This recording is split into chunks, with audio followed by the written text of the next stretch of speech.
আসসালামু আলাইকুম এভরিওয়ান, কেমন আছেন সবাই? আশা করি সবাই ভালো আছেন। আপনাদের দোয়া এবং ভালোবাসা আমরাও ভালো আছি। আর আমার ছোটো ছোটো সোনামণিরা কেমন আছে সবাই? আলহামদুলিল্লাহ, দোয়া করি সবাই ভালো থাকো, সুস্থ থাকো। কারণ যেই গরম পড়তে আছে, বাচ্চাদের ঠান্ডা লাগতে আছে, জ্বর ঠান্ডা লেগেই আছে। তো সকাল সকাল ভিডিওটা শুরু করছি। আজকে একটু অন্যরকম নুডলস রান্না করতেছি। দেখো এই নুডলসগুলো তোমরা খেয়েছো কি না? একদমই চিকন।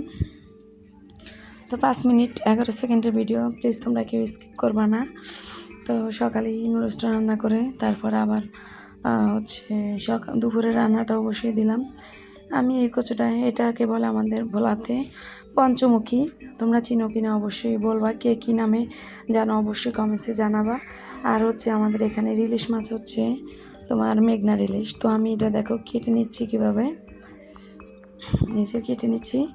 এখন কিন্তু এটা আমি ভাপ দিয়ে নিব। ভাপ বলতে গরম পানিতে হালকা সিদ্ধ করে নিব। তো ঠান্ডার কারণে আর ইলিশ মাছ কেটে নিব। ঠান্ডার কারণে কিন্তু আমার গলাটা কীরকম যেন কথাগুলো শোনায়, প্লিজ তোমরা কিছু মনে করবা না।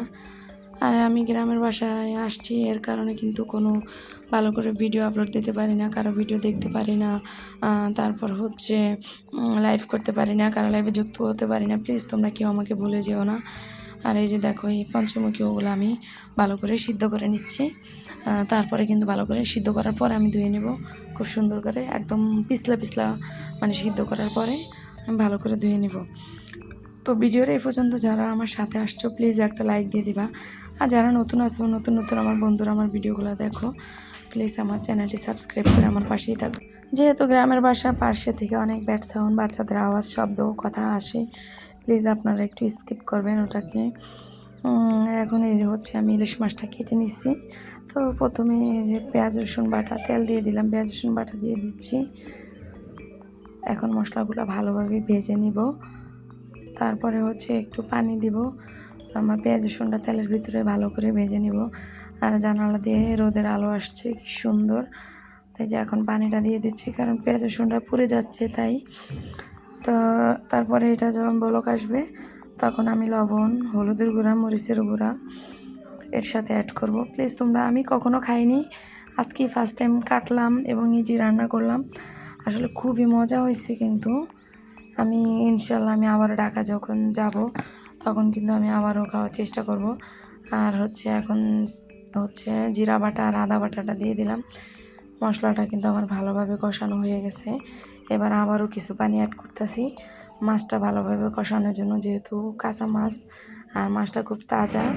এটা আমাদের মেঘনার ইলিশ, খুবই সুস্বাদু খেতে। যারা যারা মেঘনার, আমার ভিডিওতে অনেক আপুরাই আছে মেঘনার ইলিশ, ভোলার ইলিশ খায়, অনেক পছন্দ, তারা বুঝতে পারবে সত্যি মেঘনার ইলিশ কতটা মজার।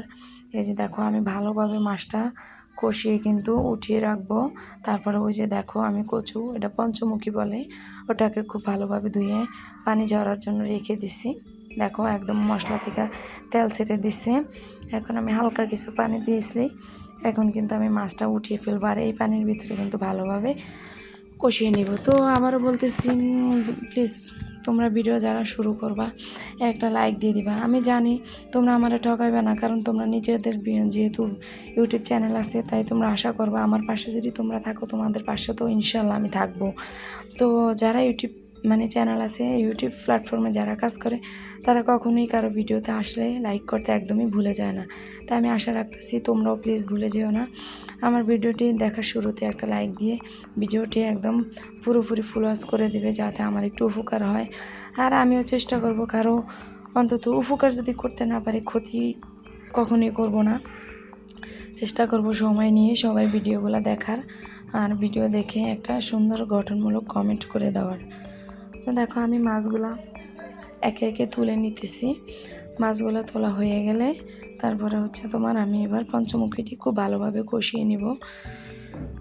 দেখো, আমি পঞ্চমুখীটি দিয়ে দিচ্ছি। আবারও বলতেছি, আর এখানে বলাতে আসার পরে এখানে একদমই কারেন্ট থাকে না, নেট থাকে না। এর জন্য আমি কোনো টাইমলি আমি ভিডিও আপলোড দিতে পারি না। আমি ঢাকা যখন ফিরবো, আমি আবার আগের টাইমে ভিডিও আপলোড দিব, তারপরে লাইভ করব। তো তো দেখো আমার মাছ মানে তরকারির ফাইনাল লুকটা কেমন হয়েছে। আমি কিন্তু এটা আর টানাবো না, কারণ এটা ঠান্ডা হওয়ার পরে কিন্তু এটা একদমই ঝোলটা মানে একদম মাখা হয়ে যাবে। খুব সুস্বাদু হয়েছে খেতে। আর কেমন হয়েছে আমার তরকারিটা অবশ্যই কমেন্টসে তোমরা জানাবে। সবাই ভালো থাকবে, সুস্থ থাকবেন। আল্লাহ হাফেজ, আসসালামু আলাইকুম।